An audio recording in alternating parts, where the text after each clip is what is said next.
Hello दोस्तों, कैसे हैं आप सब। मैं राहुल अग्रवाल स्वागत करता हूं आप सभी का इस वीडियो में, इस यूट्यूब चैनल जिसका नाम है राहुल अग्रवाल। और आज हम डिस्कस करेंगे रेगुलेटिंग एक्ट ऑफ 1773 के बारे में। जानिए इस एक्ट के बारे में सब कुछ। क्या था ये एक्ट, क्यों आया था ये एक्ट, और इस एक्ट की क्या खासियत है, क्या बातें हैं।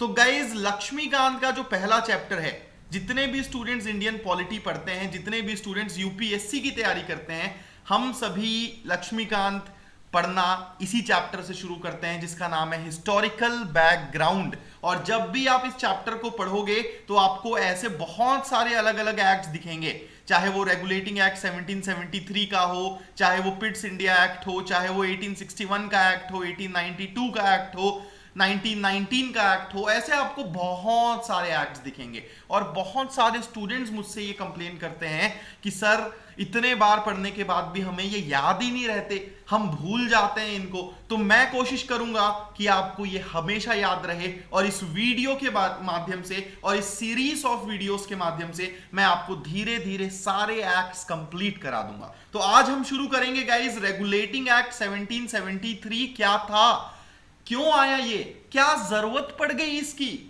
क्यों ब्रिटिशर्स को इस एक्ट को लाना पड़ा। तो दोस्तों, इससे पहले थोड़ी सी बैकग्राउंड हिस्ट्री आपको पता होनी चाहिए। आपको ये तो पता है ना कि अंग्रेज भारत में 1600 में आए थे।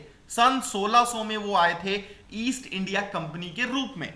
अब ईस्ट इंडिया कंपनी जब इंडिया आई तो उसके पास एक एक्सक्लूसिव चार्टर था, एक एक्सक्लूसिव राइट ऑफ ट्रेडिंग था, ERT, exclusive right of trading का मतलब होता है कि भैया इंडिया में सिर्फ और सिर्फ ब्रिटेन की तरफ से ईस्ट इंडिया कंपनी ही भारत में ट्रेड करेगी, और किसी को यह हक नहीं था। तो आप देख सकते हो कितनी पावरफुल थी ये ईस्ट इंडिया कंपनी। ये पहले से ही अंग्रेजों से चार्टर लेके आए थे कि भैया हमारे अलावा किसी दूसरी कंपनी को इंडिया मत भेजना, जो करेंगे हम करेंगे, जो प्रॉफिट होगा हम तुम्हें देंगे, और किसी कंपनी को मत भेज देना। तो यार, अब आप मुझे ये बताओ कि ब्रिटेन की सरकार जो उस समय थी, अगर उसने ईस्ट इंडिया कंपनी को एक्सक्लूसिव चार्टर दिया है तो फोकट में तो दिया नहीं होगा, उसके बदले में ईस्ट इंडिया कंपनी को भी ब्रिटेन की सरकार को कुछ पैसा देना होता होगा, है ना। तो मैं आपको बताता हूं कितने पैसे देने होते थे, पता है आपको। अगर हम प्रेजेंट डे के हिसाब से देखें ना तो लगभग 50 मिलियन यूरो, 50 मिलियन यूरो जो है हर साल एनुअली ईस्ट इंडिया कंपनी देती थी ब्रिटेन की सरकार को। ठीक है, तो अब आप सोच रहे होंगे कि सर बहुत अच्छी बात तो है, ईस्ट इंडिया कंपनी आई, वो वहां की सरकार से मतलब पूरी तरीके से वो साठ गांठ और एक तरीके से एग्रीमेंट साइन करके आए कि हम तुमको इतना रुपए देंगे साल का, और उसके बदले में हमें एक्सक्लूसिव राइट ऑफ ट्रेडिंग आप दे दो। अच्छा तो चल रहा था, अचानक से ये 1773 का एक्ट कहां से आ गया। सो दोस्तों, जब भी कोई एक्ट आता है ना तो फालतू फोकट में नहीं आता, उसके पीछे कोई ना कोई स्टोरी होती है। और स्टोरी ये थी कि 1760s में 1760 के आसपास, 65-68 के आसपास ईस्ट इंडिया कंपनी पूरी तरीके से ना फाइनेंशियल, अगर हम उसका स्टेटस देखें तो वो डाउन होता चला जा रहा था, और ईस्ट इंडिया कंपनी सरकार को धीरे धीरे पैसा देने में नाकाम होती जा रही थी। धीरे धीरे ईस्ट इंडिया कंपनी डूबती जा रही थी। तो भैया, अगर ईस्ट इंडिया कंपनी डूब जाती तो बहुत नुकसान होता, बहुत ज्यादा नुकसान होता। कंपनी को तो होता ही होता, सरकार को भी नुकसान होता, सरकार के हर साल के जो पैसे बन रहे थे वो भी जाते। Getting the point. और दूसरा कारण क्या था? दूसरा कारण यह था दोस्तों कि बहुत सारे जो इन्फ्लुएंशियल लोग थे ब्रिटेन में, उन्होंने अपना शेयर खरीदा हुआ था ईस्ट इंडिया कंपनी में, उनकी शेयर होल्डिंग थी। तो अगर कंपनी डूबती तो उनके शेयर होल्डिंग, उनके शेयर्स भी डूबते और उनको भी नुकसान होता। तो इसीलिए 1773 का रेगुलेटिंग एक्ट लाया गया, ताकि कंपनी को रेगुलेट किया जा सके, ताकि कंपनी को गवर्न किया जा सके। भैया, ईस्ट इंडिया कंपनी तो सिर्फ ट्रेड करने आई थी ना, खरीदने और बेचने आए थे। उनको क्या पता गवर्निंग किसको कहते हैं, मतलब गवर्न कैसे करते हैं। वो कोई विधायक या सांसद थोड़ी थे, वो तो कंपनी चलाने आए व्यापारी थे। व्यापारियों को क्या पता, है ना। तो इसीलिए ये एक्ट लाया गया ताकि इस ईस्ट इंडिया कंपनी को रेगुलेट किया जा सके, इसको थोड़ा सा अपने कंट्रोल में किया जा सके और इस कंपनी को डूबने से बचाया जा सके। इसीलिए बोला जाता है कि रेगुलेटिंग एक्ट ऑफ 1773 जो था वो फर्स्ट कॉन्स्टिट्यूशनल स्टेप था जो कि ब्रिटिश गवर्नमेंट ने लिया था to control the affairs of East India Company. अभी तक तो मनमर्जी कर रही थी ना ईस्ट इंडिया कंपनी कि भैया ठीक है, हम हर साल तुमको पैसा भेजेंगे और हमको हमारा काम करने दो, तुम हमारे काम में टांग मत अड़ाओ। लेकिन अंग्रेजी सरकार ने देखा कि भैया टांग अगर हम नहीं अड़ाएंगे और इनको ऐसे ही छोड़ देंगे तो फिर ये डूब जाएंगे, फिर ये कंपनी डूब जाएगी। And that is the reason ये एक्ट लाना पड़ा।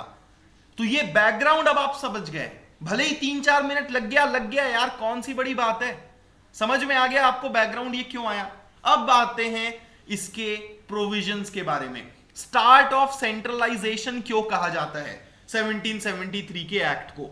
सो दोस्तों क्या था कि 1773 के एक्ट के आने से पहले बॉम्बे, मद्रास और बंगाल, ये तीनों के जो गवर्नर हुआ करते थे ना वो इंडिपेंडेंट थे। यानी कि बंगाल का गवर्नर वो इंडिपेंडेंट है, मद्रास का गवर्नर इंडिपेंडेंट है, बॉम्बे का गवर्नर भी इंडिपेंडेंट है। लेकिन इस 1773 के एक्ट ने क्या कर दिया, इस 1773 के एक्ट ने बॉम्बे और मद्रास के गवर्नर्स को बंगाल के गवर्नर के नीचे ला दिया। यानी कि ये बोला कि भैया बंगाल का गवर्नर ऊपर होगा और बॉम्बे और मद्रास इसके नीचे आएंगे। तो एक तरीके से सेंट्रलाइजेशन की शुरुआत कर दी कि भैया ये इसके पास ज्यादा पावर्स होगा और तुम दोनों इसके अंडर आओगे।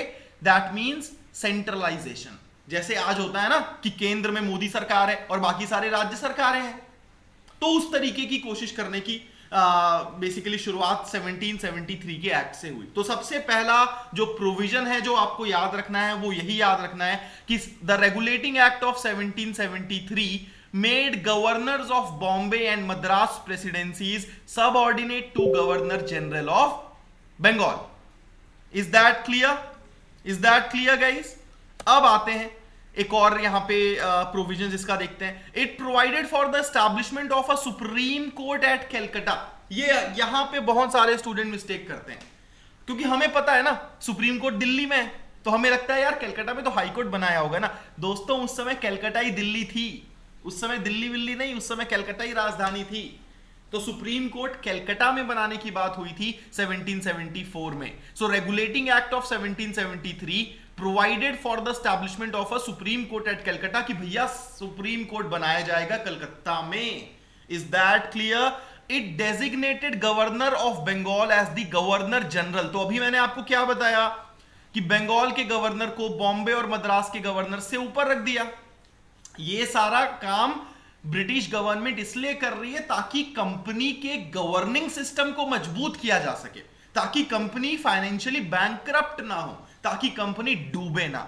ठीक है, सो बंगाल के गवर्नर को ऊपर कर दिया और बंगाल के गवर्नर का डेजिग्नेशन चेंज करके गवर्नर जनरल कर दिया कि भैया ये दोनों तो गवर्नर हैं, तेरा नाम भी गवर्नर होगा तो फायदा क्या, तो तेरे नाम के आगे एक और जी लगा देते हैं, इसको गवर्नर जनरल कर देते हैं, बस यही हुआ।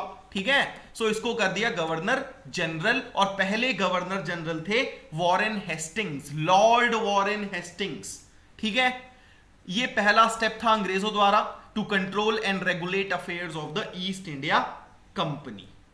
ठीक है, अब यहां पे एक और इंपॉर्टेंट चीज जो मैं आपको बताना चाहता हूं कि भाई इसमें यह बोला गया कि जो कोर्ट ऑफ डायरेक्टर्स है, यानी कंपनी का जो गवर्निंग बोर्ड है, कंपनी को चलाने के लिए भी तो डायरेक्टर्स, बोर्ड ऑफ डायरेक्टर्स ये सारे होते हैं ना, तो जो कोर्ट ऑफ डायरेक्टर्स है कंपनी का, वो जो भी उसकी रेवेन्यू, सिविल और मिलिट्री अफेयर्स इंडिया में होंगे उनकी रिपोर्ट ब्रिटेन भेजेगा। तो आप जब भी किसी को रेगुलेट करते हो, आप जब भी किसी के ऊपर कंट्रोल करना चाहते हो, तो आप क्या बोलते हो, कल से मुझे रिपोर्ट मिल जानी चाहिए, क्या क्या कर रहा है तूने साल भर में कितना क्या क्या किया, उसकी पूरी रिपोर्ट मेरे पास आनी चाहिए। बस वही चीज यहां पे हुई है ना कि भैया कोर्ट ऑफ डायरेक्टर्स को बोला गया कि तुम सारी रिपोर्ट हमें भेजोगे ब्रिटेन में, ताकि हमें पता चले कि क्या क्या कर रहे हो तुम लोग। ओके, सो इसी से पता चलता है कि ब्रिटिश गवर्नमेंट ने पूरी तरीके से कंपनी के ऊपर कंट्रोल कस लिया। और इसमें फिर ये भी बोला कि भैया जितने भी आपके सर्वेंट्स हैं कंपनी के, वो किसी भी तरीके से किसी प्राइवेट ट्रेड में इंगेज नहीं होंगे और नेटिव से ब्राइब्स या फिर प्रेजेंट्स एक्सेप्ट नहीं करेंगे। तो ये सब भी तो चलता था ना। कंपनी के जो सर्वेंट्स थे वो क्या करते थे कि जो आसपास में हम इंडियंस रहते थे उनसे घूसखोरी, भैया ये सब कोई नया थोड़ी है, ये सब कोई अभी थोड़ी आया है, ये सब बहुत पुराना चल रहा है। तो वो उनसे अपना काम निकलवाने के लिए ब्राइब्स लेते थे कि भैया आपको इतने पैसे देने होंगे अगर आपको अपना काम कराना है। तो इस 1773 के एक्ट ने उन सारे सर्वेंट्स को बोला कि तुम किसी भी तरीके की ब्राइब नहीं ले सकते और तुम किसी भी तरीके का प्राइवेट ट्रेड नहीं कर सकते।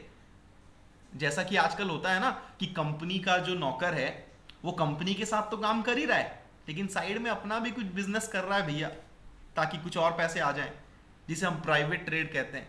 तो वो प्राइवेट ट्रेड करप्शन लेके आता है। सो उस प्राइवेट ट्रेड को भी रोक दिया। सो दोस्तों, ये था आपका रेगुलेटिंग एक्ट 1773। इस रेगुलेटिंग एक्ट 1773 के कुछ खास फीचर्स मैंने आपको बता दिए, ये आपको जीवन भर याद रहने चाहिए। So this is me Rahul Agarwal. Subscribe करें फटाफट इस चैनल को, और अगला वीडियो जो होगा जिसमें मैं आपको बताऊंगा पिट्स इंडिया एक्ट और अमेंडिंग एक्ट ऑफ 1781 सॉरी, जो कि अगला एक्ट था 1773 के बाद का एक्ट था 1781 का एक्ट। तो उसके बारे में डिस्कस करेंगे अगले वीडियो में। फटाफट सब्सक्राइब कीजिए, फटाफट बेल आइकॉन दबा दीजिए और लाइक कीजिए इस वीडियो को अगर आपको पसंद आया। मुझे कमेंट्स में बताएं, अगर आपको कोई भी डाउट है मैं तुरंत रिप्लाई करूंगा कमेंट्स में। धन्यवाद दोस्तों।